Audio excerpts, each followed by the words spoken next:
अस्सलामुअलैकुम dear students, उम्मीद करता हूँ आप सब स्टूडेंट ठीक ठाक होंगे, खैरियत से होंगे। डियर स्टूडेंट्स, आज की इस वीडियो में हम BSN थर्ड सेमेस्टर और पोस्ट RN फर्स्ट सेमेस्टर के सब्जेक्ट जो कि हमारे साथ पैथोफिजियोलॉजी है, इसके आज हम यूनिट नंबर 2 को डिस्कस करेंगे और इंशाल्लाह इसको समझने की कोशिश करेंगे।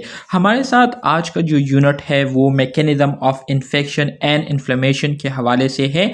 तो मतलब ये है कि आज के लेक्चर में हम जितनी भी बातें करेंगे तो वो इन्फेक्शन के मैकेनिज्म के हवाले से करेंगे कि इन्फेक्शन जो है वो कैसे काज होती है, कैसे एक एजेंट जो है वो होस्ट पर अटैक करके इन्फेक्शन को काज करती है और उसके नतीजे में जो होस्ट बॉडी होती है, मतलब जो इन्फेक्टेड ऑर्गेनिज्म होता है, तो वो कैसे इस इन्फेक्शन को क्या करता है, रिस्पॉन्स देता है।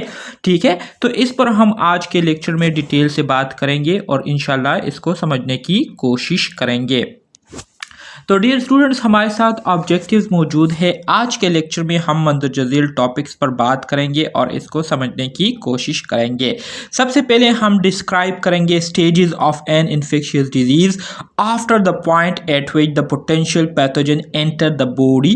ठीक है, मतलब ये है कि इन्फेक्शियस डिजीज़ के जितने भी हमारे साथ स्टेजेस है, ठीक है, जैसे कि हमारे साथ हो गया इंक्यूबेशन पीरियड हो गया, फिर हमारे साथ सब क्लिनिकल स्टेज हो गया, फिर इसी तरह से क्लिनिकल स्टेज हो गया, फिर स्टेज ऑफ रिकवरी हो गई, स्टेज ऑफ रिहाबिलिटी या स्टेज ऑफ डेथ। तो ये जो है इसको हम इंशाल्लाह डिस्कस करेंगे। इसके साथ साथ list the systemic manifestation of infectious disease. जब हमारे साथ इन्फेक्शियस डिजीज़ काज हो जाते हैं तो इसकी वजह से हमारे बॉडी के जो मुख्तलिफ सिस्टम है उस पर क्या असरात पड़ते हैं, वो किस तरह से एक्ट करते हैं, इसको हम डिस्कस करेंगे। इसके साथ साथ discuss the purpose of inflammation. हमारी बॉडी जो है वो क्यों इन्फ्लेम होती है, उसमें इन्फ्लेमेशन क्यों होती है। जब कोई इन्फेक्टेड ऑर्गेनिज्म जो है उसकी वजह से बॉडी इन्फेक्टेड हो जाती है तो उसकी वजह से फिर इन्फ्लेमेशन क्यों होती है, इसके पीछे क्या मकसद होता है, तो इस पर हम डिटेल से बात करेंगे। इसके साथ साथ describe the physiological mechanism involve in the production of 5 cardinal sign of inflammation. Inflammation के हमारे साथ जो 5 कार्डिनल साइन है, ठीक है, तो उस 5 कार्डिनल साइन को हम डिस्कस करेंगे और उसके पीछे क्या वजह होती है, 5 कार्डिनल साइन क्यों डेवलप्ड होते हैं, ये हम डिटेल के साथ डिस्कस करेंगे।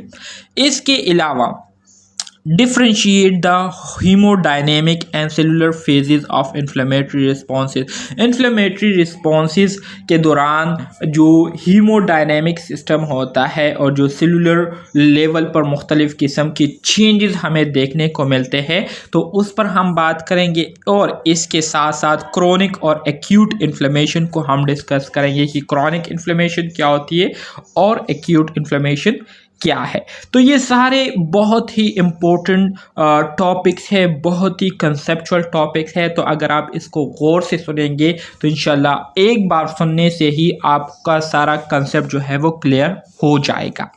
तो डियर स्टूडेंट, सबसे पहले हम स्टार्ट करेंगे पैथोफिजियोलॉजी, मतलब इस यूनिट नंबर 2 में जितने भी इम्पोर्टेंट टर्म्स हमने पढ़ने होंगे, ठीक है, और उसको समझने होंगे, तो इसको अभी स्टार्ट में ही यहाँ पर डिस्कस करते हैं ताकि आगे जब ये टर्म फिर आए तो हमें समझने में फिर कोई दुश्वारी ना हो। तो बहुत ही इम्पोर्टेंट है MCQ पॉइंट ऑफ व्यू से, एग्जामिनेशन पॉइंट ऑफ व्यू से, तो इसलिए आप यहीं पर ही आप इन टॉपिक के हवाले से अपने कंसेप्ट को क्लियर करें। ठीक है, तो सबसे पहले हमारे साथ इम्पॉर्टेंट टर्मिनोलॉजीज है। सबसे पहले हम बात करते हैं इन्फेक्टिविटी की। इन्फेक्टिविटी मतलब किसी भी पैथोजन की वो सलाहियत जिसमें वो एक होस्ट पर अटैक करने के बाद उस होस्ट को मुतासिर कर सकते हो, उस होस्ट को इन्फेक्ट कर सकते हो, इन्फेक्टेड उसको बना सकते हो। तो किसी भी पैथोजन की इस एबिलिटी को, इस खसूसियत को हम क्या कहते हैं, इन्फेक्टिविटी कहते हैं। The ability to infect a host, किसी भी पैथोजन, किसी भी माइक्रो ऑर्गेनिज्म की वो खसूसियत, वो सलाहियत जिसमें वो एक हेल्दी होस्ट को इन्फेक्टेड कर सकते हो, उसको मुतासिर कर सकते हो, तो इस एबिलिटी को हम क्या कहते हैं, इन्फेक्टिविटी कहते हैं। फिर इसके बाद हमारे साथ दूसरा टर्म आता है pathogenicity. What is mean by pathogenicity? Pathogenicity is the ability to cause disease in the host. ठीक है, एक होती है किसी होस्ट को इफेक्ट करना, एक होती है होस्ट के अंदर जाके उसमें मल्टीप्लिकेशन को एनहांस करना, अपने रिप्लिकेशन प्रोसेस को जो है इंक्रीज करते हुए उसमें बीमारी को डेवलप करना, उसमें डिजीज़ को पैदा करना। तो इस एबिलिटी को क्या कहते हैं? इस एबिलिटी को हम सिंपल टर्म में पैथोजेनिसिटी कहते हैं। मतलब यह है कि पैथोजन की वो एबिलिटी, पैथोजन की वो सलाहियत, वो खसूसियत जिसमें वो एक होस्ट में एंटर होने के बाद अपने रिप्लिकेशन प्रोसेस को कंटिन्यू रखते हुए उसमें डिजीज को डेवलप कर सकते हो, उसमें बीमारी को पैदा कर सकते हो। तो इस एबिलिटी को हम क्या कहेंगे?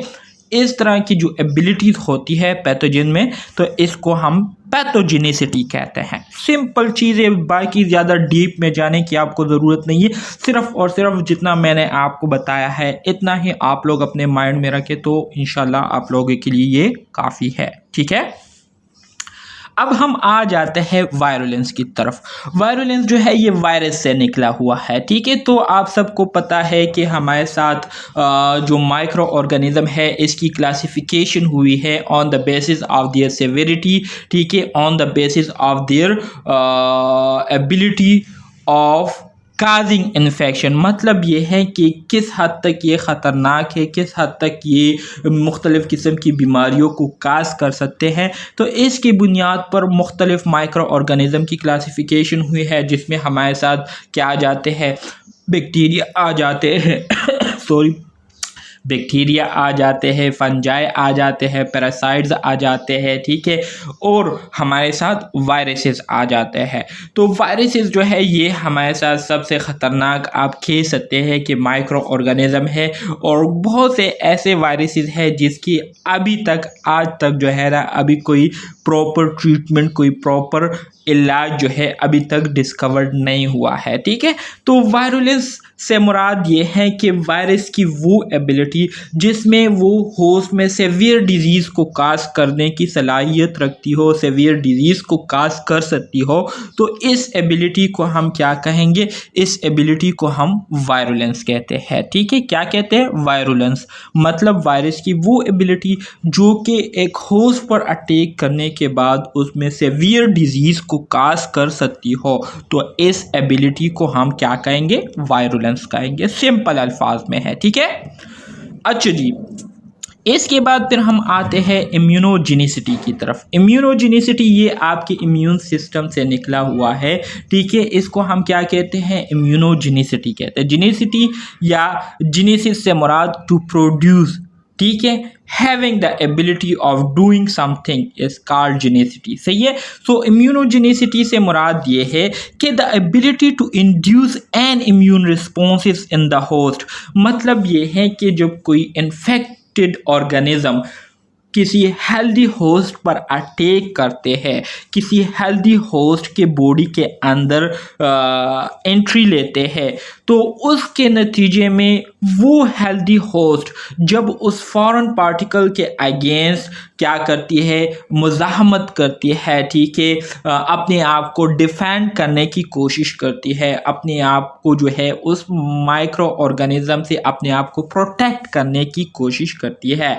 तो बॉडी की जो ये खसूसियत होती है जिसमें ये एक इन्फेक्टेड, एक इन्फेक्शियस ऑर्गेनिज्म से अपने आप को प्रोटेक्ट करने की कोशिश करती हैं, तो इस एबिलिटी को हम क्या कहते हैं? इम्यूनोजेनिसिटी कहते हैं। सिंपल अल्फाज में मैं आप लोगों को इंतहाई सिंपल अल्फाज जो है इस्तेमाल करते हुए मैं आप लोगों को ये टर्म्स बता रहा हूँ।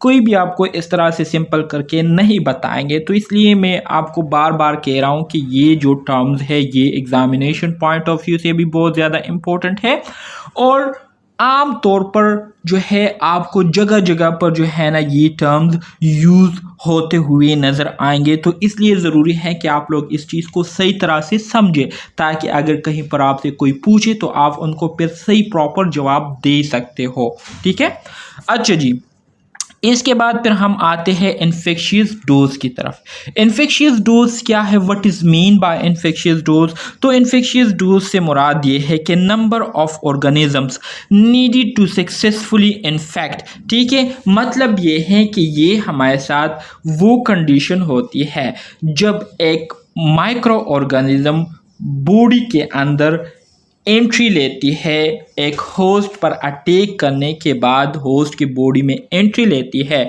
तो उस होस्ट को अफेक्ट करने के लिए, उस होस्ट को बीमार करने के लिए, उस होस्ट के जो बॉडी फंक्शंस है उसमें डिस्ट्रक्शन लाने के लिए, उसमें ख़राबी पैदा करने के लिए मज़ीद कितने माइक्रो ऑर्गेनिज्म की इसको ज़रूरत पड़ती है। तो इस डोज को हम क्या कहते हैं, इन माइक्रो ऑर्गेनिज्म की जो तादाद होती है जो कि दरकार होती है एक होस्ट को बीमार करने के लिए, एक ऑर्गेनिज्म को जो है ना उसमें डिजीज़ को पैदा करने के लिए, तो इसको हम क्या कहते हैं, इसको हम कहते हैं infectious dose. Dose mean amount और इन्फेक्शन मतलब माइक्रो ऑर्गेनिज्म की वो मिकदार जो कि एक हेल्दी ऑर्गेनिज्म को डिजीज़, उसमें डिजीज़ पैदा करने के लिए रिक्वायर्ड होती है, तो इसको हम कहते हैं इन्फेक्शियस डोज। क्लियर है?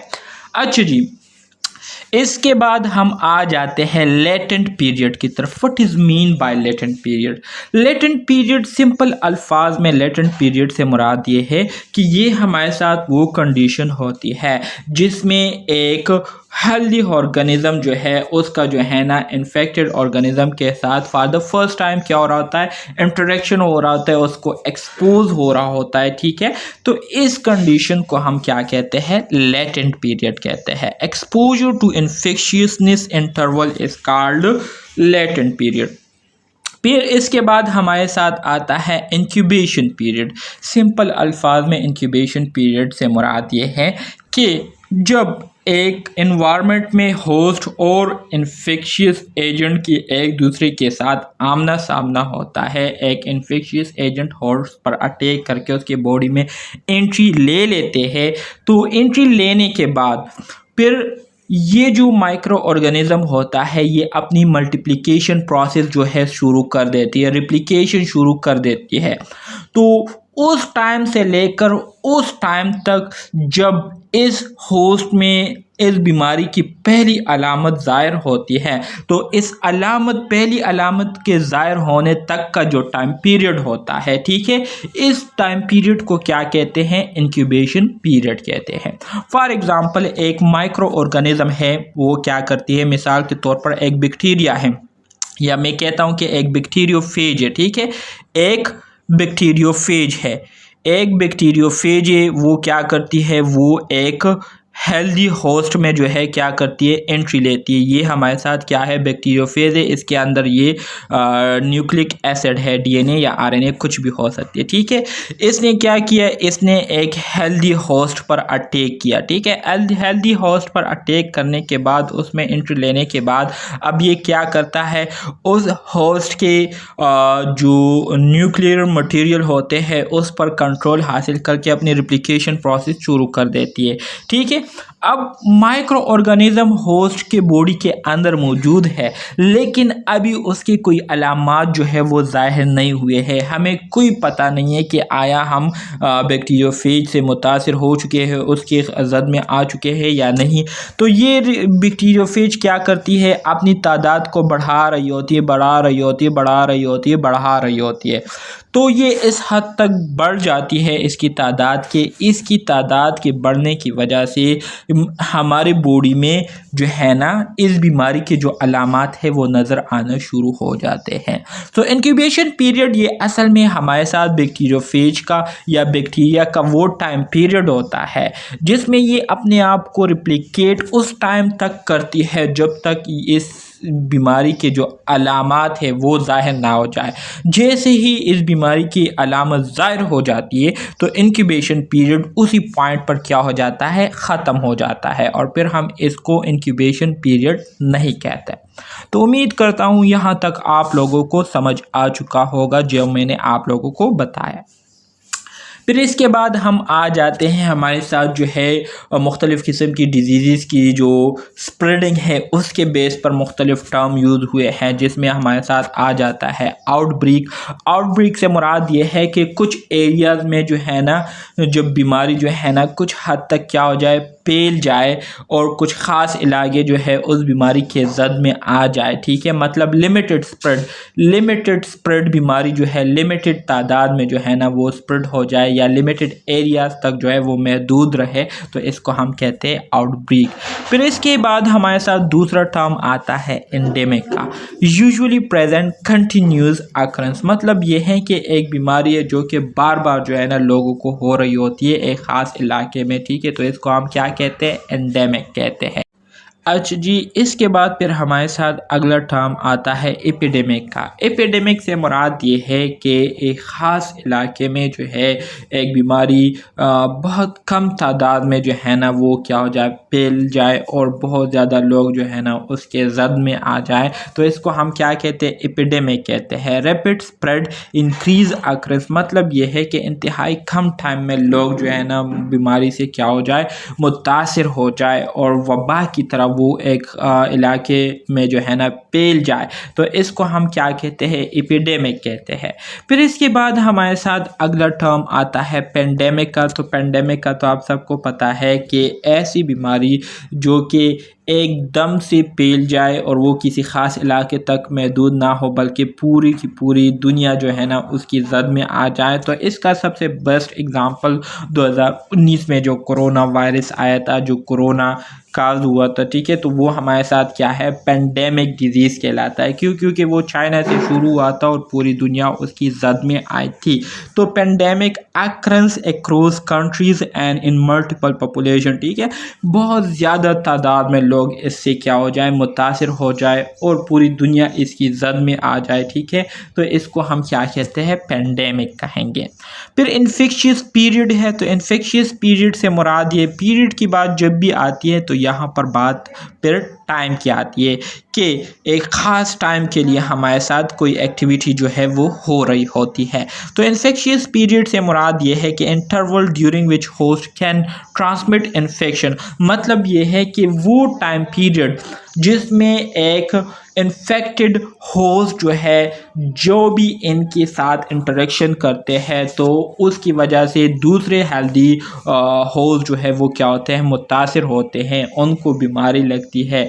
मतलब ये है कि कम्युनिकेशन डिजीज़ के हवाले से यहाँ पर बात हो रही है। कम्युनिकेबल डिजीज़, सॉरी कम्युनिकेशन नहीं, कम्युनिकेबल डिजीज़, वो बीमारियाँ जो कि एक से दूसरे को क्या होती हो, लगती हो, एक से दूसरे में फैलती हो। ठीक है, तो वो टाइम पीरियड जिसमें एक बीमारी जो है ना इतनी ज़्यादा ख़तरनाक हो चुकी हो कि वो बीमारी एक से दूसरे को लगती हो। ठीक है, तो इस टाइम पीरियड को फिर हम कहेंगे इन्फेक्शियस पीरियड। ठीक है, इसके अलावा हम बात करते हैं स्पोरेडिक डिजीज़ की। तो स्पोरेडिक डिजीज़ जो है ये हमारे साथ ऐसी बीमारियां होती है जो कि ना ही बहुत रैपिडली होती है और ना ही एक प्रॉपर पैटर्न में होती है, बल्कि इरेगुलर और नॉन रैपिड डिजीज़ जो कि टाइम टू टाइम कहीं पर भी हो सकती है, कोई भी इससे मुतासिर हो सकते हैं। तो ऐसे डिजीज़ को हम क्या कहेंगे, स्पोरेडिक डिजीज़ कहेंगे। ठीक है, तो ये कुछ इंपॉर्टेंट टर्म्स हैं जो कि आपको पता होना चाहिए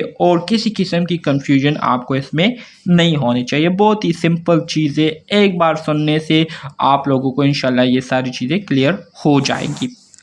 अच्छा जी, अब हम आते हैं प्राइमरी पैथोजेंस की तरफ। What is mean by primary pathogens? Primary pathogens को हम डिस्कस करेंगे और इसको समझने की कोशिश करेंगे।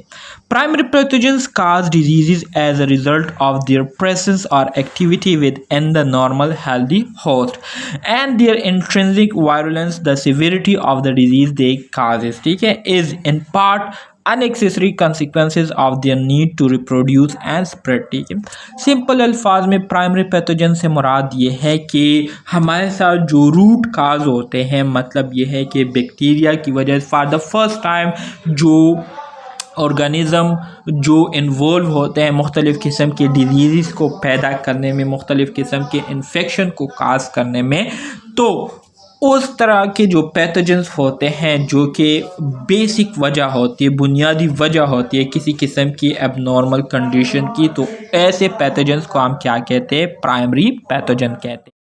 अच्छा डियर स्टूडेंट्स, तो इसके बाद फिर हम मज़ीद आगे बढ़ते हैं और मज़ीद प्राइमरी पैथोजन को डिस्कस करते हैं। Many of the most common primary pathogens of humans only infect humans, however many serious disease are cause by organisms acquired from the environment और देट इन्फेक्ट नॉन ह्यूमन हॉर्स। ठीक है, तो वही बात है। पहली बात तो आप लोगों को ये समझ जानी चाहिए कि प्राइमरी पैथोजन से मुराद ये है कि वो माइक्रो ऑर्गेनिज्म जो कि for the first time host के साथ इंटरेक्ट करती है और होस्ट को इन्फेक्ट करती है, तो उस प्राइमरी माइक्रो ऑर्गेनिज्म की वजह से जो डिजीज़ लगी हुई होती है, ठीक है, तो उसको हम प्राइमरी डिजीज़ कहते हैं। और जो पीछे इसके पीछे जो वजह होती है, जो माइक्रो ऑर्गेनिज्म इन्वॉल्व होते हैं, तो उसको हम प्राइमरी पैथोजन कहते हैं। तो यही बात फिर मज़ीद आपको यहाँ पर समझाई जा रही है। कहते हैं कि ज़्यादातर हमारे साथ जो कॉमन प्राइमरी पैथोजन होते हैं, तो वो सिर्फ और सिर्फ ह्यूमन बींग्स को क्या करती है? इन्फेक्ट करती है। लेकिन इसके अलावा बहुत सारे ऐसे सीरियस डिजीज़ है, ठीक है, जो कि मुख्तलिफ़ किस्म के जो दूसरे ऑर्गेनिज्म होते हैं, ठीक है, तो उसके ज़रिए जो है लगती है, जो कि माहौल में पाई जाती है, जो कि एनवायरनमेंट में पाई जाती है। ठीक है, तो ये जो है यहाँ पर जो मेन चीज़ आप लोगों की समझने के लिए है वो है प्राइमरी पैथोजन। आपसे लोग पूछ सकते हैं कि what is mean by primary pathogen. तो प्राइमरी पैथोजन का मतलब ये है कि वो माइक्रो ऑर्गेनिज्म जो कि for the first time host के साथ इंटरेक्ट करके, होस्ट पर अटैक करके, होस्ट में मुख्तलिफ़ किस्म की डिजीज़ काज करती हो, तो इस तरह के जो पैथोजन होते हैं, ठीक है, जो कि किसी भी किस्म की जो मल फंक्शनिंग है उसके पीछे जो है क्या होती है? रूट काज होती है, बेसिक बुनियादी वजह बनी हुई होती है। तो ऐसे पैथोजन्स को हम क्या कहते हैं? प्राइमरी पैथोजन्स कहते हैं। अच्छा जी, फिर इसके बाद हम आते हैं अपॉर्चुनिस्टिक पैथोजेंस की तरफ। अपॉर्चुनिस्टिक पैथोजेंस, ये भी नाम आप लोगों ने सुना होगा, ठीक है। अपॉर्चुनिस्टिक पैथोजेंस से मुराद ये है कि ये हमारे साथ वो माइक्रो ऑर्गेनिज्म होते हैं जो कि मौक़ों की तलाश में होते हैं, जो कि अपॉर्चुनिटीज़ के तलाश में होते हैं। किस तरह के अपॉर्चुनिटीज़? मिसाल के तौर पर एक पेशेंट है, उनको जो है क्या हुई है, उनको जो है HIV वायरस जो है उसने क्या किया हुआ है? अटैक किया हुआ है, ठीक है। HIV वायरस ये हमारे साथ ह्यूमन इम्यूनो डिफिशियंसी वायरस एक ऐसा माइक्रो ऑर्गेनिज्म है, ठीक है, जो कि क्या काज करती है? एड्स को काज करती है। एड्स हमारे साथ क्या है? एक्वायर इम्यूनो डिफिशियंसी सिंड्रोम, ठीक है। मतलब ये है कि इस माइक्रो ऑर्गेनिज्म का, इस वायरस का जो मेन टारगेट होता है वो ह्यूमन ऑर्गेनिज्म का जो इम्यून सिस्टम है उसको मुतासिर करना होता है। मतलब ये है कि HIV एक ह्यूमन बीइंग पर अटैक करती है और उसमें जो है ना एड्स को काज कर देती है। अच्छा जी, अब आपके पास एक एड्स का पेशेंट आया है, ठीक है, तो एड्स का पेशेंट का मतलब ये है कि इनका जो इम्यून सिस्टम है वो इंतहाई कंप्रोमाइज़ हो चुका होगा। कंप्रोमाइज़ का मतलब ये है कि इंतहाई वीक हो चुका होगा। तो वीक होने का मतलब ये है कि इम्यून सिस्टम जो है वो प्रॉपर तरीके से काम नहीं कर रहा, प्रॉपर तरीके से फॉरेन पार्टिकल्स को जो है, फॉरेन बॉडीज़ को जो है रिकॉग्नाइज नहीं कर रहा। तो इसका मतलब ये है कि किसी भी किस्म के माइक्रो ऑर्गेनिज्म जो है वो आसानी से आपके बॉडी पर अटैक करके आसानी से जो है ना अपने टारगेट तक पहुंचेंगे और वहाँ पर मुख्तलिफ़ किस्म की डिजीज़ को काज करेंगे। तो एड्स के जो पेशेंट होते हैं, तो एड्स के जो पेशेंट का जो इम्यून सिस्टम होता है वो बहुत ज़्यादा कंप्रोमाइज़ हुआ होता है और इसका ये कंप्रोमाइज़ होना ये दूसरे माइक्रो ऑर्गेनिज्म के लिए एक बेस्ट अपॉर्चुनिटी होती है, जिसमें यही माइक्रो ऑर्गेनिज्म जो है ना यही इन्फेक्टेड ऑर्गेनिज्म पर अटैक करके उसमें आसानी से अपनी ग्रोथ रिप्लिकेशन करते हैं और दूसरे मुख्तलिफ़ किस्म की बीमारियां जो है ना उस इन्फेक्टेड पेशेंट में काज करना शुरू कर देते हैं। तो यहाँ पर बात हो रही है अपॉर्चुनिस्टिक पैथोजेंस की। तो अपॉर्चुनिस्टिक पैथोजेंस से मुराद ये है कि ऐसे पैथोजेंस जो कि मौके की तलाश में होते हैं और जब भी इनको मौका मिलता है तो ये अपने होस्ट पर अटैक करके आसानी से वहाँ पर अपनी ग्रोथ रेप्लिकेशन को कंटिन्यू रखते हुए वहाँ पर मुख्तलिफ किस्म के डिजीज़ को काज करते हैं। तो इसको कहते हैं अपॉर्चुनिस्टिक पैथोजेंस। ठीक है, यहाँ पर हम मजीद आगे डिस्कस करते हैं। कहते हैं कि opportunistic pathogens can cause an infectious disease in host with depress resistance. Depress resistance का मतलब यह है कि जो इम्यून सिस्टम होता है वो कंप्रोमाइज हो चुका होता है। हमारे जो मुख्तलिफ किस्म के हमारी बॉडी में एंटीबॉडीज़ होते हैं, ठीक है, जो कि इम्यून सिस्टम की क्या होते हैं, सेल्स होते हैं, जो कि मुख्तलिफ किस्म के फॉरेन पार्टिकल्स की रिकॉग्निशन में, उसको रिकॉग्नाइज करने में, उसको पहचानने में क्या करते हैं, रोल प्ले करते हैं। तो वो सेल जो है अपने फंक्शन से डिविएट कर चुके होते हैं और वो प्रॉपर तरीके से काम नहीं कर पा रहे होते। तो अपॉर्चुनिस्टिक पैथोजन जो है ये ऐसे होस्ट पर अटैक करते हैं जो कि पहले से मुख्तलिफ किस्म के इन्फेक्शियस डिजीज़ का शिकार हो चुके होते हैं, जिसकी वजह से उनका जो इम्यून सिस्टम होता है वो कंप्रोमाइज़ हो चुका होता है। और इसी तरह से if they have unusual access to the inside of the body, ठीक है, तो इस तरह से ये जो हमारे साथ पैथोजेंस होते हैं इसको फिर हम क्या कहते हैं, अपॉर्चुनिस्टिक पैथोजेंस कहते हैं। ठीक है, सो opportunistic infection may be caused by microbes ordinarily in contact with the host, such as pathogenic bacteria or fungi in the gastrointestinal or the upper respiratory tract. They may also result from otherwise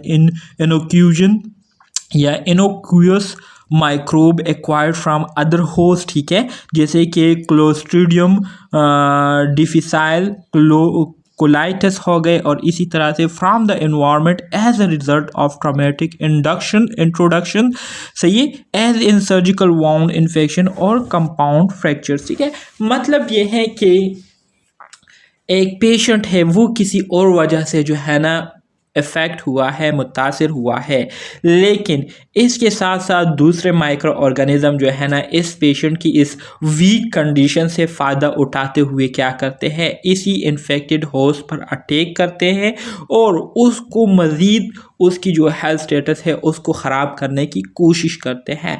ठीक है, तो मौके से फ़ायदा उठाते हुए वो क्या करते हैं, ऐसे माइक्रो ऑर्गेनिज़म अपनी ग्रोथ रिप्लिकेशन को कंटिन्यू रखते हैं और मुख्तलिफ़ किस्म के डिजीज़ को काज करते हैं। तो ऐसे जो पैथोजेंस होते हैं इसको हम अपॉर्चुनिस्टिक पैथोजेंस कहते हैं, और जो इन्फेक्शन काज करते हैं तो उसको हम अपॉर्चुनिस्टिक इन्फेक्शंस कहते हैं। ठीक है, जैसे कि मिसाल के तौर पर सर्जिकल वाउंड है, ठीक है, सर्जरी हुई है तो सर्जरी के दौरान जाहिर बात है ज़ख़म बने होते हैं। ठीक है, तो उस ज़ख़म की वजह से जो है ना एक माइक्रो ऑर्गेनिज़म उस ज़ख़म वाले इन्फेक्टेड एरिया पर अटैक करके उसके ज़रिए बॉडी में एंट्री लेता है और ईज़िली जो है ना बॉडी को इन्फेक्ट करना शुरू कर दे, तो इसको फिर हम क्या कहेंगे, अपॉर्चुनिस्टिक इन्फेक्शन कहेंगे। So an opportunistic disease required impaired of host defence. देखिए, स्टार्ट में मैंने आपको बताया था, अभी स्टार्ट में ही मैंने आपको ये बात क्लियर कर दी कि जितने भी अपॉर्चुनिस्टिक पैथोजन होते हैं तो ये सिर्फ़ और सिर्फ उन्हीं होस्ट पर अटैक करेंगे जो कि पहले से ही ऑलरेडी मुख्तलिफ़ किस्म के इन्फेक्शियस डिजीज़ का शिकार हो चुके होते हैं, जिनका इम्यून सिस्टम पहले से ही मुख्तलिफ़ किस्म के माइक्रो ऑर्गेनिज़म की वजह से कंप्रोमाइज़ हो चुका होता है। कंप्रोमाइज़ का वर्ड मैं जब भी यूज़ करूँगा तो आप लोगों ने समझ जाना है कि यहाँ पर कंप्रोमाइज़ का मतलब क्या है, वीक हो जाना, कमज़ोर हो जाना। सो इम्यून सिस्टम के कमज़ोर होने की वजह से दूसरे जो कमज़ोर माइक्रोब्स होते हैं तो उनको क्या मिल जाती है, उनको एक मौका मिल जाता है कि वो इजीली जो है ना इन होस्ट पर अटैक करते हैं और उनको आसानी से जो है ना मुतासिर कर लेते हैं। तो ऐसे पैथोजेंस को हम अपॉर्चुनिस्टिक पैथोजेंस कहते हैं। अच्छा जी, यहाँ पर फिर हम बात करते हैं वही प्राइमरी और सेकेंडरी इन्फेक्शन की। तो प्राइमरी इन्फेक्शन का अभी प्राइमरी पैथोजन की भी हम बात कर रहे थे। तो प्राइमरी इन्फेक्शन ज़ाहिरी बात है वही मतलब है इसका कि फॉर द फर्स्ट टाइम जब एक माइक्रोब जो है ना होस्ट के साथ इंटरेक्ट करता है और होस्ट को इन्फेक्ट करके उसमें डिजीज़ काज करते हैं, तो जो इन्फेक्शन काज हुई होती है प्राइमरी पैथोजन की वजह से, तो ऐसे इन्फेक्शन को हम क्या कहते हैं, प्राइमरी इन्फेक्शन कहते हैं। सेकेंडरी इन्फेक्शन का मतलब ये है कि इस प्राइमरी इन्फेक्शन की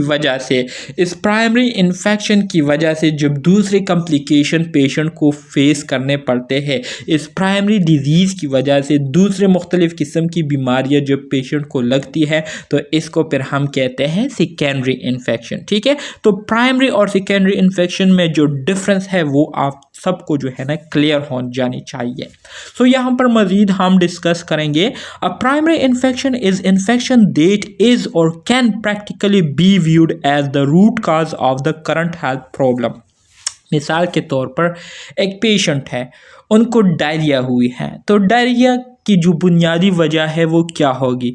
डायरिया की जो बुनियादी वजह है वो या तो जो गैस्ट्रोइंटेस्टिनल ट्रैक्ट है उसमें जो माइक्रो ऑर्गेनिज्म है वो जो है मल फंक्शनिंग का शिकार हुए हैं, या कोई आपने जो है ना अनहेल्दी फूड खाया हो, तो ये अनहेल्दी फूड या जो गट्स में जो माइक्रोब्स होते हैं, ठीक है, तो ये क्या हो गई, प्राइमरी वजह हो गई। ये क्या हो गई, ये रूट काज हो गई आपके डायरिया के बनने का। ठीक है, तो इसको हम क्या कहेंगे, इसको हम प्राइमरी इन्फेक्शन कहेंगे। इसके अलावा अगर हम सेकेंडरी इन्फेक्शन की बात करें तो secondary infection is a complication of a root काज।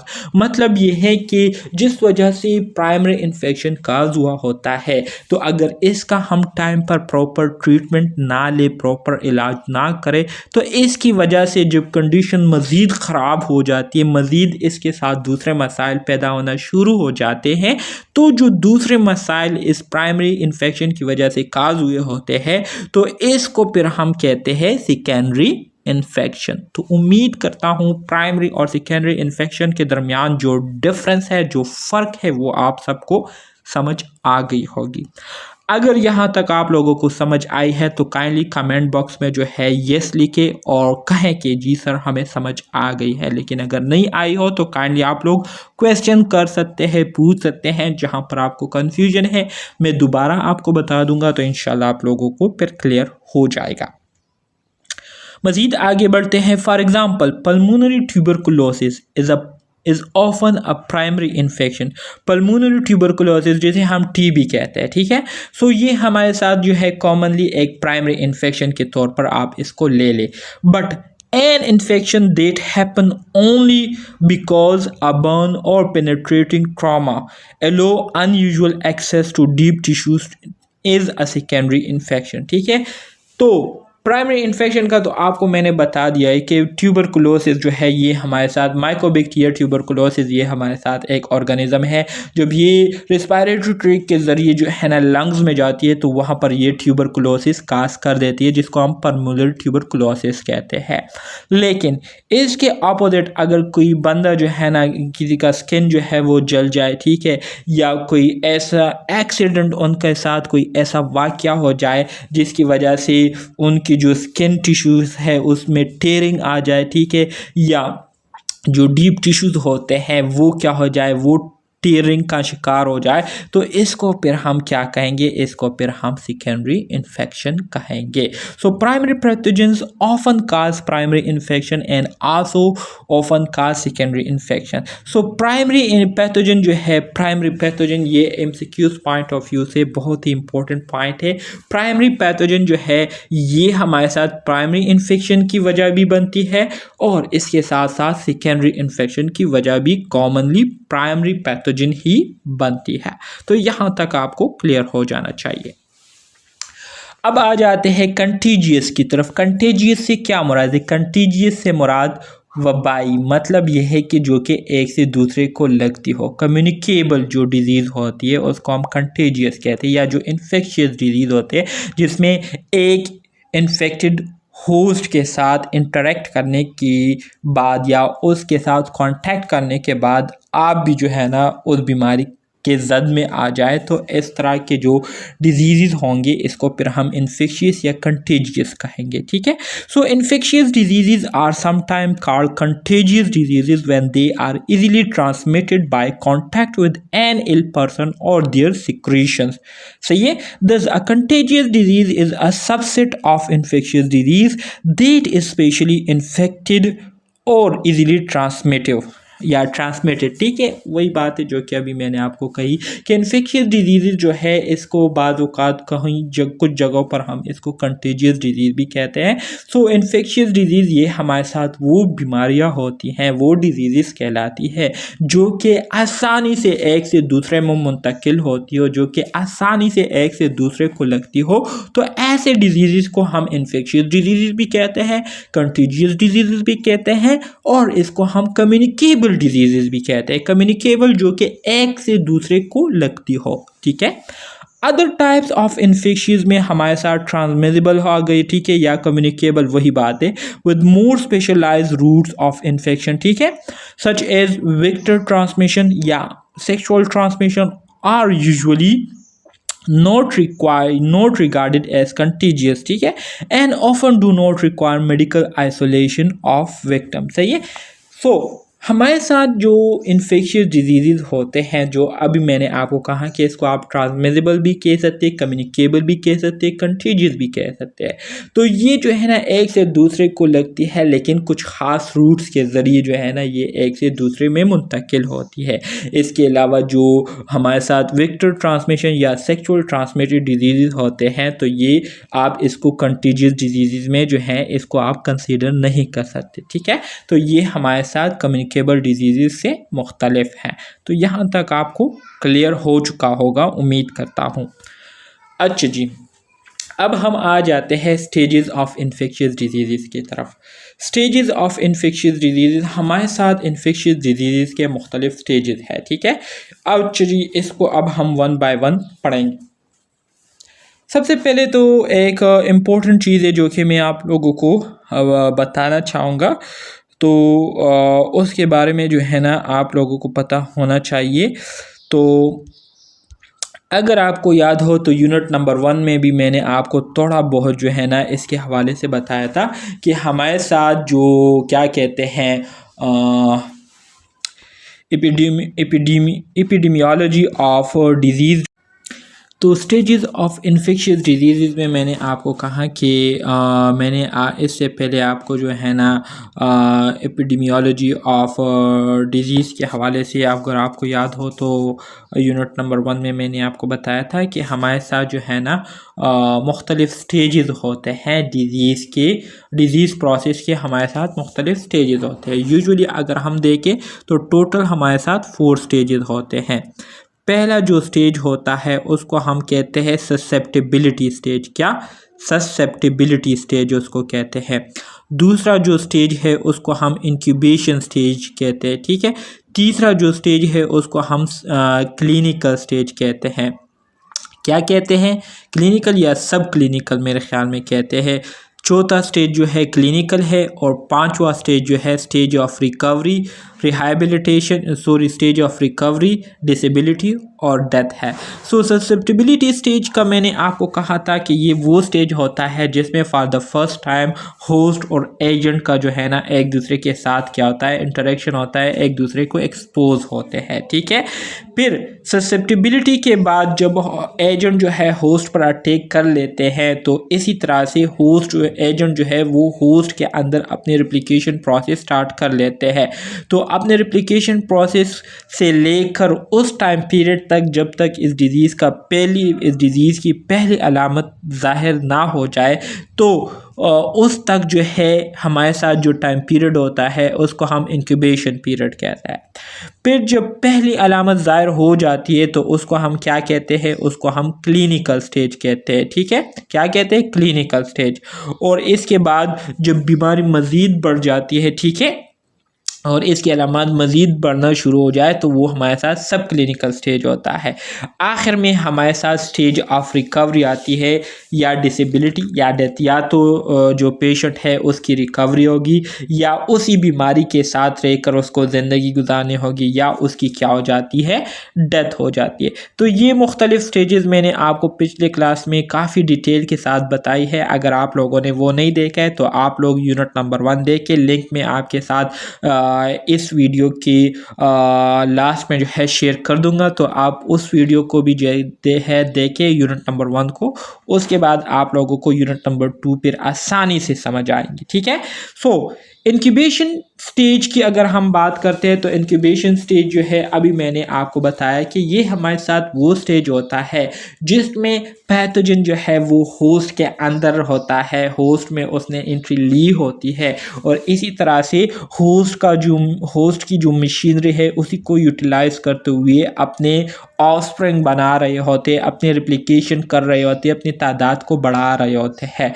तो इंक्यूबेशन स्टेज ये हमारे साथ वो स्टेज होता है जिसमें पैथोजन अपने रिप्लिकेशन उस वक्त तक जो है कंटिन्यू रखती है जब तक जो है वो उस बीमारी की अलामात जो है ना होस्ट में ज़ाहिर ना करते। ठीक है। तो उस टाइम तक जो हमारे साथ पीरियड होता है उसको हम इंक्यूबेशन पीरियड या इंक्यूबेशन स्टेज कहते हैं। So pathogen is actively replicating without producing symptoms. ठीक है, वही बात है कि सिम्टम्स प्रोड्यूस किए बगैर रिप्लिकेशन कर रहे होते हैं। This stage may be as short as a few hours और up to many years. Few hours से लेकर बहुत सारे ईयर्स पर ये जो टाइम पीरियड होता है ये मुश्तमिल हो सकता है। तो इस स्टेज को हम क्या कहते हैं, इंक्यूबेशन स्टेज कहते हैं। ठीक है। तो ये स्टेज जो है ज़ाहिर बात है, मैंने आपको कहा कि कुछ आवर्स के लिए भी हो सकता है, कुछ घंटों पर मुश्तमिल भी हो सकता है, और बहुत सारे सालों पर भी मुश्तमिल हो सकता है। हमारे साथ जो सल्मोनेला होती है, ये हमारे साथ एक माइक्रो ऑर्गेनिज्म है। ठीक है, जो कि कुछ घंटों के अंदर जो है ना सिम्टम्स को क्या कर लेते हैं, अपीयर करना शुरू कर देते हैं। मतलब कुछ घंटों के लिए जो है ये क्या करते हैं, अपना इंक्यूबेशन पीरियड होता है उसका।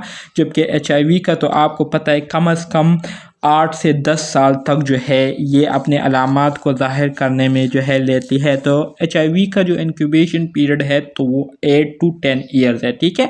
So the time between entrance of pathogenic organism till the appearance of sign symptoms is called incubation period। ठीक है, उसको हम क्या कहते हैं, incubation period कहते हैं। मतलब एक ऑर्गेनिज्म, एक पैथोजन जब होस्ट में एंट्री ले लेता है तो एंट्री लेने के बाद से लेकर पहली अलामत के ज़ाहिर होने तक का जो टाइम पीरियड होता है इसको हम इंक्यूबेशन स्टेज कहते हैं। In this stage the pathogenic organism enter, get shelter and replicates. ठीक है, अपनी रिप्लिकेशन कर रहा होता है। अच्छा जी, फिर इसके बाद हमारे साथ आता है प्रोड्रोमल स्टेज। प्रोड्रोमल स्टेज जो है ये हमारे साथ, इसको आप कह सकते हैं क्लिनिकल स्टेज भी कह सकते हैं। ठीक है, जिसमें फॉर द फर्स्ट टाइम जो है ना बीमारी की जो अलामत है वो ज़ाहिर हो जाती हैं। तो प्रोड्रोमल स्टेज जो है ये हमारे साथ वो स्टेज होता है जिसमें शुरुआत के जो छोटे छोटे अलामात होते हैं या वीक अलामात होते हैं, ठीक है, तो वो अपीयर होना शुरू हो जाते हैं। So the initial appearance of symptoms through they are usually vague मतलब इनडेफिनिट होते हैं। सो ये दे में इंक्लूड मेलेज मतलब थकावट हो गई। ठीक है, मेलेज जिस्म का थकावट होना। ठीक है, जिस्म का दर्द करना। फटीग थकावट को कहते हैं। एनोरेक्सिया भूख का ना लगना। माइल्ड फीवर हो गया। मेलेजिया जो है मसल पेन का होना। हेडेक सर दर्द का होना। और फ्लू की तरह अलामात जो है ये इसमें पेयर होते हैं। सो प्रोड्रोमल जो है ये हमारे साथ एक ग्रीक वर्ड प्रोड्रोमोस से लिया गया वर्ड है जिसका मतलब क्या है, रनिंग बिफोर। ठीक है, MCQs पॉइंट ऑफ व्यू से इंपॉर्टेंट है, इसको आप अपने साथ याद रखें। फिर इसके बाद हमारे साथ तीसरे नंबर पर आता है एक्यूट स्टेज। एक्यूट स्टेज जो है ये हमारे साथ क्या है, ये हमारे साथ तीसरा स्टेज है इन्फेक्शियस डिजीज़ के स्टेजेस का, ठीक है।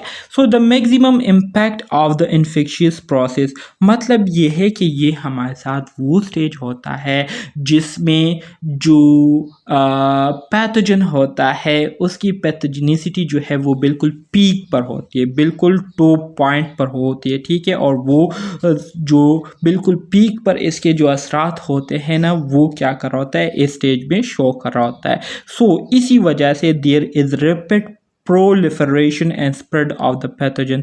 सो यही वजह है कि इस स्टेज में हमें अलामात भी जो है ना बहुत जल्दी जो है ना दिखना शुरू हो जाते हैं और बीमारी जो है बहुत तेज़ी के साथ जो है वो फैल रही होती है, ऑर्गेनिज्म को मुतासिर कर रही होती है। The symptoms are more pronounce and specific, ठीक है।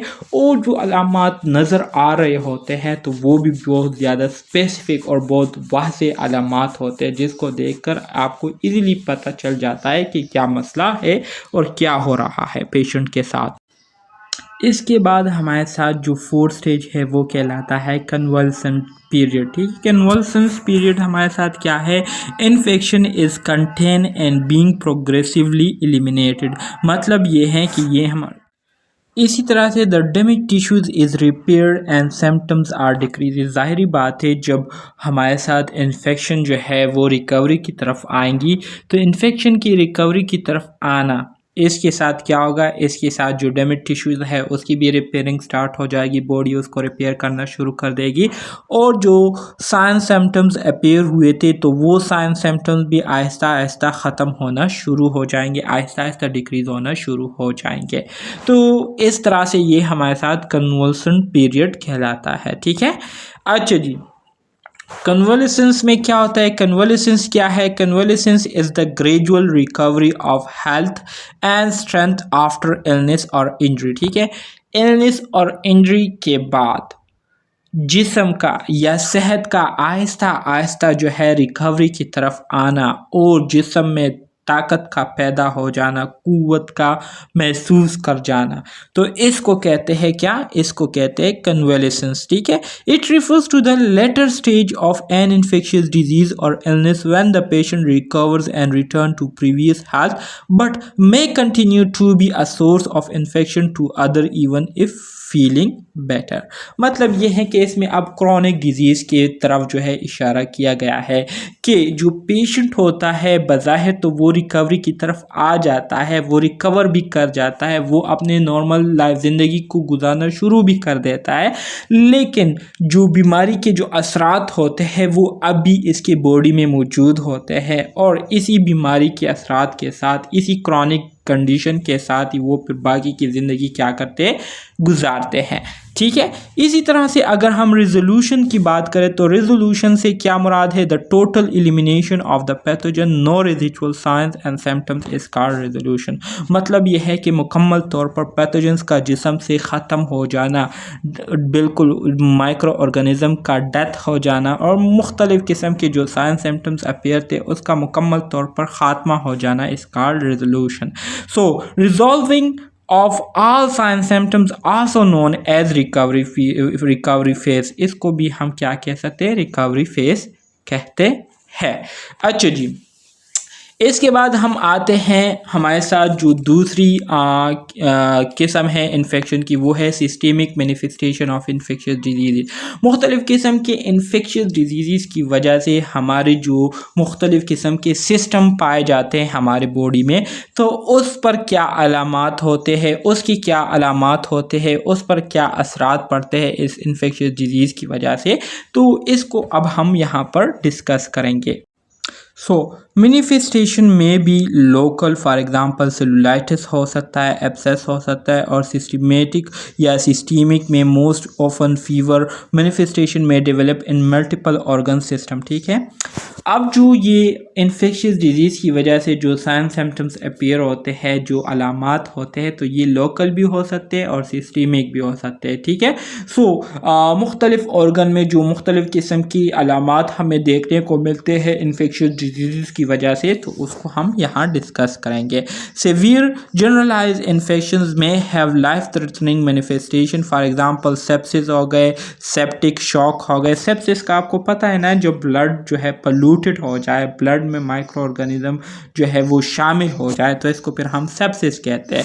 सेप्टिक शॉक से मुराद ये है कि बहुत ज़्यादा ब्लड का जो है पोल्यूटेड हो जाना, बहुत ज़्यादा ब्लड का जो है ना ब्लड की जो अपनी जो प्योरिटी होती है वो बहुत ज़्यादा डिस्टर्ब हो जाती है, तो इसको हम कहते हैं septic shock. So most manifestations resolve with successful treatment of the underlying infections, they are describe systematically. ठीक है, अच्छा जी, तो जितने भी हमारे साथ इन्फेक्शियस डिजीज़ की वजह से मुख्तलिफ बॉडी के जो सिस्टम के जो ऑर्गन्स होते हैं वो मुतासिर हुए होते हैं, तो अगर हम प्रॉपर ट्रीटमेंट लें, अगर हम प्रॉपर इलाज करें इसका, तो वो सही तरह से मुकम्मल तौर पर अपने ओरिजिनल स्टेट में आ जाती है, अपने ओरिजिनल कंडीशन में आ जाती है। लेकिन अगर इसके अपोजिट हम रहें, अगर प्रॉपर इलाज ना ले, अगर प्रॉपर ट्रीटमेंट हम ना करें, तो फिर ये कंडीशन जो है लाइफ थ्रेटनिंग कंडीशन हो जाती है और बहुत ज़्यादा जो है ना ख़राब हालत हो जाती है पेशेंट की। अच्छा जी, क्लिनिकल मैनिफेस्टेशन की अगर हम बात करें तो most infections increase the pulse rate, the body temperature, but other जो है टाइफाइड फीवर, इसी तरह से टुलेरीमिया हो गया, ब्रूसोलोसिस हो गए, डेंगू हो गए। ठीक है, ये हमारे साथ वो डिजीज़ है जिसके ज़रिए ना तो जो पल्स रेट है ये इंक्रीज़ होता है, ठीक है, और ना ही इसी तरह से किसी किस्म की टेम्परेचर में इंक्रीज़ आती है। लेकिन ज़्यादातर जो भी इन्फेक्शन होते हैं, तो इन्फेक्शन की वजह से आम तौर पर जो पल्स रेट है, जो बॉडी टेम्परेचर है, ये इंक्रीज़ होती है, मतलब पेशेंट को फीवर भी होती है और जो हार्ट रेट या पल्स रेट है उसमें भी इंक्रीज़ आती है। Hypotension can result from hypovolemia, septic shock और टॉक्सिक शॉक। ठीक है, हाइपोटेंशन किस वजह से काज होता है? हाइपोटेंशन से मुराद बीपी का लो हो जाना, बीपी का डाउन हो जाना, ड्रॉप हो जाना। ये किस वजह से हो सकता है? हाइपोवोलूमिया मतलब ये है कि ब्लड वॉल्यूम का जो है ना डिक्रीज़ हो जाना है, या ब्लड में जो है ना वॉल्यूम के कमी के साथ साथ जो ब्लड सेल्स होते हैं आरबीसीज, उसमें जो है कमी का आ जाना, ठीक है, हाइपोवोलूमिया कहलाती है। सेप्टिक शॉक और टॉक्सिक शॉक की वजह से हाइपोटेंशन काज होती है। हाइपरवेंटिलेशन, रेस्पिरेटरी अल्कालोसिस जो है ये हमारे साथ कॉमन कंडीशन है जिसकी वजह से जो है ना हाइपोटेंशन काज हो सकती है। अल्ट्रेशन इन सेंसरियम, सेंसरियम से मुराद ये है कि हमारी जो सेंसरी रिसेप्टर्स होते हैं या जो हमारे 5 सेंसेस होते हैं उसके फंक्शन में चेंजेस का आ जाना, ठीक है। तो में आकर इन सीवियर इन्फेक्शन, ये भी बहुत ज़्यादा जब इन्फेक्शन सीवियर हो जाती है, ख़तरनाक हो जाती है, तो उस वजह से ये जो सेंसरी फंक्शन होते हैं ये मुतासर हो जाते हैं, ठीक है। जैसे कि सेंट्रल नर्वस सिस्टम जो है ये जो है ना, मिसाल के तौर पर आप कह सकते हैं मेनिंजाइटिस का काज हो जाना, ठीक है। बैक्टीरियल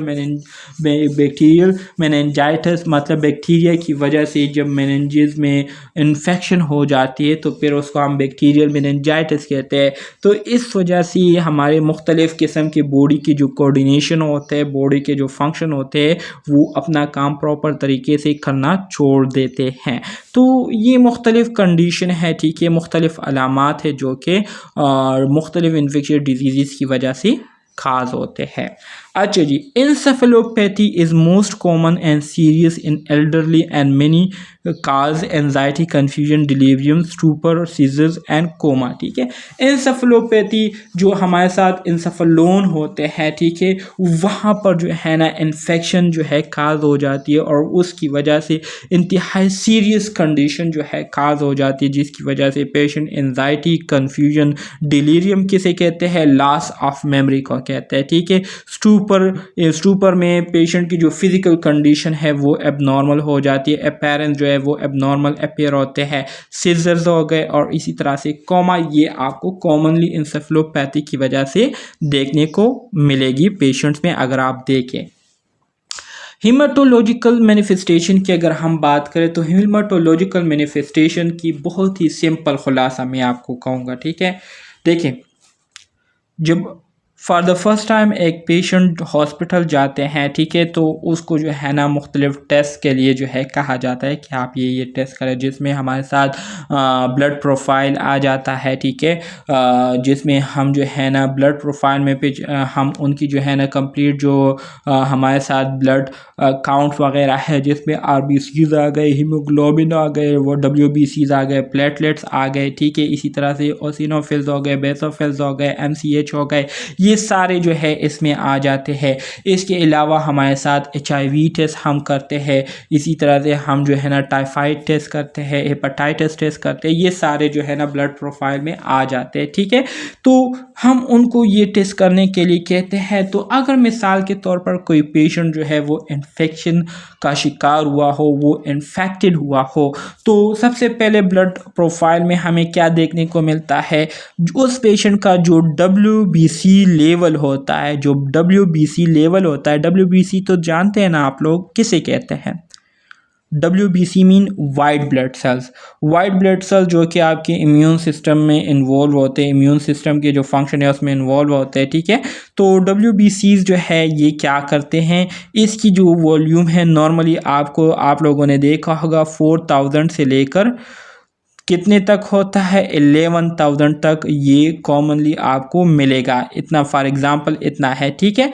तो अगर कोई पेशेंट जो है वो इन्फेक्टेड है, किसी किस्म के इन्फेक्शन का शिकार हुआ है, तो उसमें आपको दो कंडीशन मिलेंगे। या तो उस इन्फेक्शन की वजह से जो WBC लेवल है वो बिल्कुल बहुत ज़्यादा डिक्रीज़ हुआ होगा, या उस इन्फेक्शन की वजह से जो WBC लेवल है वो बहुत ज़्यादा इंक्रीज हुआ होगा, ठीक है। तो इससे जो है ये हमारे पास पहली मैनिफेस्टेशन है, ये हमारे साथ पहली अलामत है इन्फेक्शन का कि ये पेशेंट जो है इन्फेक्शन का शिकार हुआ है, इसको किसी किस्म का मसला है, ठीक है। तो हेमाटोलॉजिकल मैनिफेस्टेशन में हमारे साथ WBC जो है ये एक बहुत एक कॉमन चीज़ है, जिसको देखने के बाद हमें पता चल जाता है कि पेशेंट इफेक्टेड है या नहीं, ठीक है, इन्फेक्टेड है या नहीं। सो infectious diseases commonly increase the number of mature or immature circulating neutrophils, ठीक है। Mechanism include demargination and release of immature granulocyte from the bone marrow, interleukin 1 or interleukin 6 mediate release of neutrophils from bone marrow, and colony stimulating factor elaborate by macrophage, lymphocytes and other tissues। सारी बातें मैंने आपको पहले ही कहा है कि जब foreign particle body में एंट्री लेते हैं तो उसके बाद हमारी जो बॉडी है ये भी क्या करती है, उसको रिस्पॉन्स देती है। तो उसके रिस्पॉन्स में हमारे बॉडी जो है क्या करती है, मुख्तलिफ़ किस्म के इम्यून सेल जो है उसको रिलीज़ करना शुरू कर देती है। अगर एक बॉडी बहुत ज़्यादा इफ़ेक्ट हुई है, ठीक है, तो फिर इस कंडीशन में हमारे बॉडी मैच्योर और इमेच्योर दोनों किस्म के जो न्यूट्रोफिल्स है उसको ब्लड में जो है ना सिक्रेट करना शुरू कर देती हैं। क्योंकि हमारी बॉडी को डिफेंस की ज़रूरत होती है, तो इस ज़रूरत को पूरा करने के लिए जल्दी जल्दी जो है ना इसकी सिक्रेशन होती है, और इसकी सिक्रेशन होने की वजह से ओवरऑल जब हम ब्लड वॉल्यूम को देखते हैं तो ब्लड वॉल्यूम में फिर हमारे साथ जो WBC की जो मकदार है, जो अमाउंट है, तो वो नॉर्मल से बहुत ज़्यादा हो चुकी होती है, जिससे फिर हमें पता चलता है कि आया इस पेशेंट को क्या हुआ है, इस पेशेंट को जो है ना इन्फेक्शन हुई है, ये पेशेंट जो है किसी किस्म की ऑर्गेनिज्म का, माइक्रो ऑर्गेनिज्म का शिकार हुए हैं। तो exaggeration of these phenomena, for example in trauma, inflammation and similar stresses can result in the release of excessive number of immature leucocytes into the circulation. Immature leucocytes जानते हैं ना, WBC को कहते हैं। ल्यूकोसाइड जो है हमारे साथ क्या है, WBC है। तो ये WBC जो है ना ये हमारे ब्लड में जो है ना इसकी सिक्रीशन बहुत ज़्यादा जो है ना होना शुरू हो जाती है, जिसकी वजह से ओवरऑल जो WBC लेवल है वो बॉडी में इंक्रीज़ हो जाती है। तो पहली अलामत ये हमारे साथ ये हो गई। इसके अपोजिट अगर हम बात कर ले कन्वर्सली, सम इन्फेक्शन, कुछ इन्फेक्शन ऐसे होते हैं जैसे कि टाइफाइड फीवर हो गई, ब्रूसिलोसिस हो गए, ठीक है, कॉमनली काज ल्यूकोपीनिया। इसमें क्या होता है, इसमें वाइट ब्लड सेल्स की जो सिक्रीशन है वो कम हो जाती है, जिसकी वजह से हमारे साथ जो वाइट ब्लड सेल्स है तो वो फिर रिजल्ट में हमें कम दिखने को मिलते हैं। ठीक है, so in overwhelming severe infection profound leukopenia is often poor prognostic sign. Anemia can develop despite adequate tissue iron store. ठीक है, if anemia is chronic, it is a normochromic normocytic anemia. अगर हमारे साथ एनीमिया जो है chronic हो, ठीक है, एनीमिया, लेकिन आयरन की जो मिकदार है वो ब्लड सेल में आरबीसीज में आयरन की मिकदार क्या हो, नॉर्मल हो, काफ़ी मिकदार में हो, लेकिन इसके बावजूद जो है हमारे साथ ब्लड वॉल्यूम आरबीसी वॉल्यूम जो वो डिक्रीज हो, तो इसको फिर हम नॉर्मोक्रोमिक नॉर्मोसाइटिक एनीमिया कहते हैं। ठीक है, मतलब ये है कि रेड ब्लड सेल्स भी हमारे साथ नॉर्मल मिकदार में मौजूद है, ठीक है, आयरन भी हमारे साथ नॉर्मल मिकदार में मौजूद है, लेकिन जो ओवरऑल वॉल्यूम है रेड ब्लड सेल्स की, ठीक है, तो वॉल्यूम में कमी आई है। ठीक है, तो इस वजह से इसको हम ऐसे एनीमिया को हम नॉर्मोक्रोमिक नॉर्मोसाइटिक एनीमिया कहते हैं। ठीक है, नॉर्मोसाइटिक मतलब जो सेल्स होते हैं रेड ब्लड सेल्स वो क्या होते हैं, नॉर्मल होते हैं। ठीक है, कैरेक्टराइज्ड बाय लो सीरम आयरन, सीरम में जो है आयरन की जो कंसंट्रेशन है वो कम होती है। So low total iron binding capacity and normal to increase serum ferritin. सही है, तो ये हमारे साथ मुख्तलिफ किस्म के जो इन्फेक्शन है उसकी वजह से इस तरह की कंडीशन काज होते हैं। अच्छा जी, अब अगर हम मज़ीद आगे दूसरे जो मुख्तलिफ़ किस्म के सिस्टम है, पल्मोनरी सिस्टम हो गया, मतलब रिस्पायरेटरी सिस्टम हो गया, इसी तरह से जीनेटो यूरिनरी सिस्टम में हम अगर रेनल्स किडनीज़ को देखें, लिवर को देखें, ठीक है, तो इस पर इन्फेक्शन की क्या साइन सिम्टम्स होते हैं वो अब यहाँ पर हम पढ़ेंगे।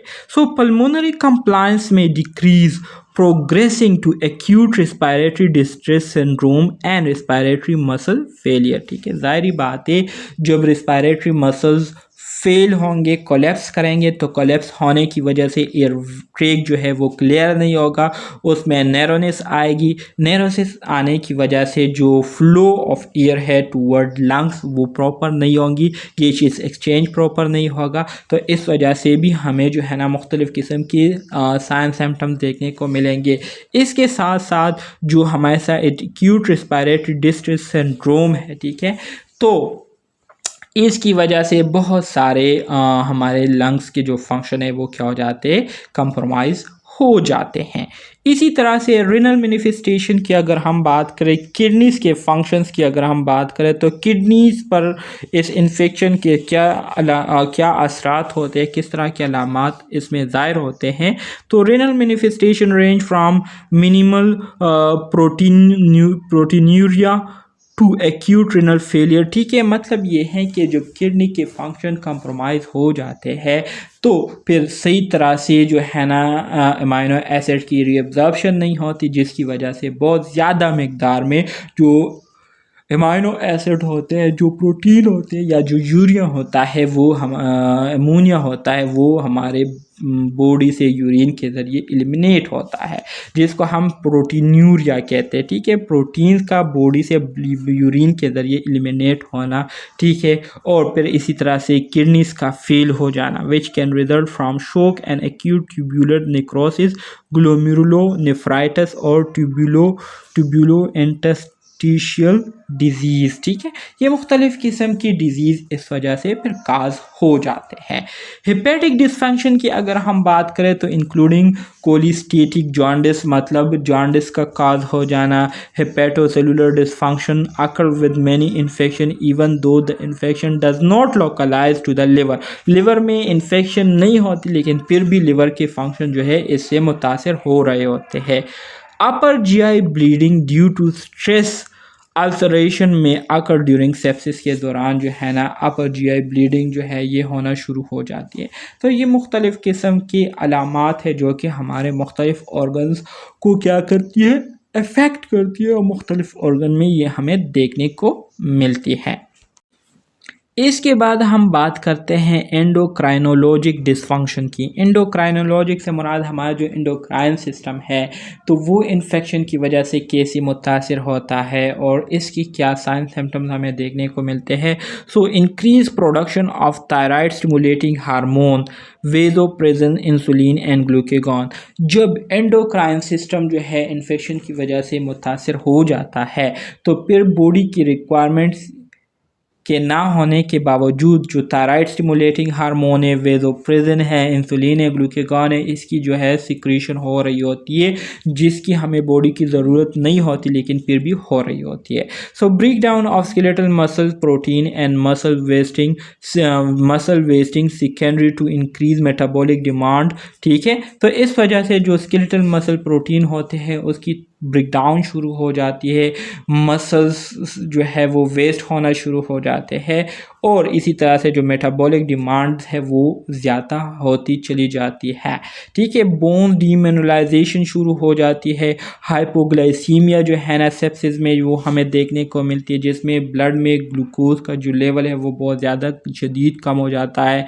एड्रेनल इंसफिशेंसी जो है ना वो हमें फिर हाइपोग्लाइसीमिक और सेप्सिस के पेशेंट में हमें देखने को मिलते हैं। हाइपरग्लाइसीमिया जो है, हाइपरग्लाइसीमिया जिसमें ब्लड में शुगर की जो मिकदार है वो ज़्यादा हुई होती है, may be an early sign of infection and diabetes में हमें फिर ये साइन देखने को कॉमनली मिलता है। ठीक है, तो आज के लिए इतना काफ़ी है। उम्मीद करता हूँ आज के लेक्चर की आप लोगों को समझ आई होगी।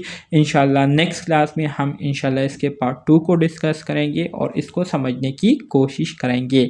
अगर लेक्चर आपको पसंद आया है तो काइंडली चैनल को ज़रूर आप सब्सक्राइब करें, वीडियो को लाइक करें और अपने दोस्तों के साथ ज़रूर शेयर करें। तो मिलते हैं नेक्स्ट वीडियो में, तब तक के लिए अल्लाह हाफिज़।